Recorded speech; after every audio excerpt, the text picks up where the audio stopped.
you should be a virgin before you marry. If you don't marry as a virgin, you are damned. You're this, you're that. But I'm not. I'm not any of sort. Hello people, what's good? What's going on? Compliments of the season. Merry Christmas and a happy new year.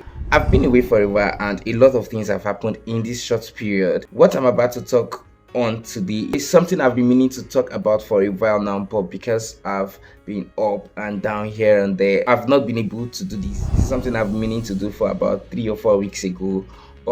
I think it's just the time God wants for us to have it. So today is not just a regular video, it's a rant video. I'm here to talk about a matter that is very sensitive, that there are a lot of thoughts to it, a lot of perception, a whole lot of opinions about. And what really is this about? It's simply about virginity. And what is this that is so important that I have to do this video now? There is this video that popped on the internet space in Nigeria, where I'm from. It had this girl talking about virginity not being a flex once you've reached the age of 25. Where this is pissing is that the person who is talking this, if you look at her, she looks very much like 18 and should not be having this conversation on TV. Like, it's not everything we come to the internet to air our opinions about. It's not everything we come to social media or go to the media because internet is free these days. And we just form an opinion about. How can you come on air to say that being 25 years old and you're a virgin is not a flex? It doesn't make a lot of sense. It doesn't. It actually does not. This is a very sensitive topic that transcends across different religions, different ethnicities, different cultures, and in all, it has different perception. This is something so sensitive that you shouldn't come on air and be talking about. In this video, what she literally opened was that being a virgin at 25 years old is nothing to be proud about. For God's sake, where is this word head? The opinions people come on air to share is so bizarre sometimes that I get to wonder how some people are raised. Fine, it's not like I have a moral standing that I'm going to come here to tell you what to do with your sexual life, but coming on the internet to say something like that, where these days people are mostly influenced by what they see on social media, is actually uncalled for. It's so uncalled for. We have adults these days, adults talking about people in their 30s, in their 40s, being influenced by what kids who are barely 16, 17, 18, 19, 20 are putting out on social media. Their whole life is influenced by what they see on social media. People who don't have a mind of their own, and then you're coming to the internet to say something like this.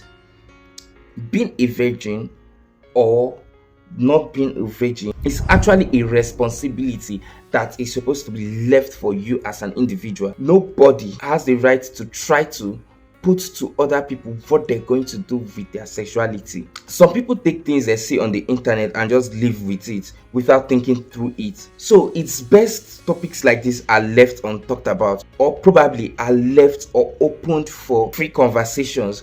More like trying to air what your personal opinion about it is, rather than you standing to talk on it as an authority. Nobody has an authority on that. If you're not a clergy person, if you're not a custodian of tradition, if you're not on some level of moral instructor kind of being, you don't have the right to start trying to talk things because you just feel you can talk, because you just feel data is cheap. You come on the internet space to talk anyhow.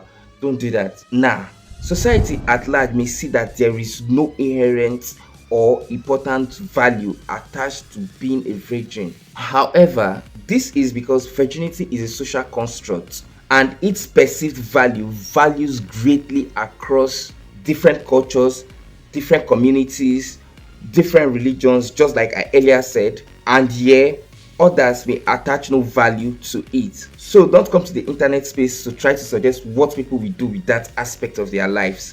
One's sexual experience or lack does not define their worth as a person. Everyone has the right to make their own choices about their sexuality and their relationships. No one should be pressured to engage in sexual activities for any reason. This is my absolute take on this. I'm not coming here to tell you if you should be a virgin or you should not be a virgin before marriage. I'm not coming here to tell you that. I don't have that moral standing. I don't have such level of authority over your life to be telling you that. I'm not your pastor. I'm not your religious leader. I am not any of such. So I don't have the right to predict or suggest to you what to do with that aspect of your life. In some cultures, virginity is a special gift a woman can give to their husbands. Christianity, I think, does that. I don't know about other religions, but I know that different religions, different communities, different cultures, and so on have their own perceived notion of virginity. So, if I am your traditional leader and our tradition says you should be a virgin, at that point, I can start telling you that you should be a virgin before you marry. If you don't marry as a virgin, you are damned. You're this, you're that. But I'm not. I'm not any of such. Neither am I a religious head that will come and tell you something like that. Some people see it as sacred, others don't see it as sacred. So don't listen to what people come to the internet and say. Listen to what you believe as a person. What's your core? What's your take on that? What do you want in that for yourself? Do you want to be a virgin till you get married? Do you want to explore? Do you care less about being virgin or not? That's up to you. That's everybody's personal decision. Nobody really has the right to suggest to people what they should do with their sexuality. Don't come on the internet and try to influence people's mind or people's ideology or people's belief on what your perceived life is or what your personal take on some matters are. Don't do that. For me to do that, I'll rather focus on telling you about consent, communication, and living a healthy relationship. Consent. If you get into a relationship with your partner, before the both of you have intercourse, both parties should consent to it. And if you don't want to have it till the day you walk down the aisle, it's still up to you. Nobody should tell you otherwise. Have a mind of your own. The internet is crazy these days. People just come on here, talk trash. I wish I can actually show you the video of that kid that came on the internet space and was saying that. But I don't have that energy, and I don't think I want to be going into all of that. I don't even want to promote that on my platform. Communicate in your relationships. Live a healthy relationship. Do it as it pleases you. Do it as your beliefs carry. Some things are not things that anybody should come and tell you the right or the wrong thing to do. No. You have your culture, you have your tradition, you have your religion, you have your norm, and all of that, your values is dependent on you. I never envisaged that I was ever going to talk about something like this on my channel. That's how much I see it as none of my business. But we come online every day and we see one new nonsense. So we just have to do what we can do on our own part to sensitize the world around us. Okay, that's all for this video. Click on this video. YouTube is suggesting to watch more content on my channel. I drop videos about self-development, leadership, lifestyle, and lots more. My name is King Kali. Welcome to my YouTube channel. That's all for now. Merry Christmas and a Happy New Year.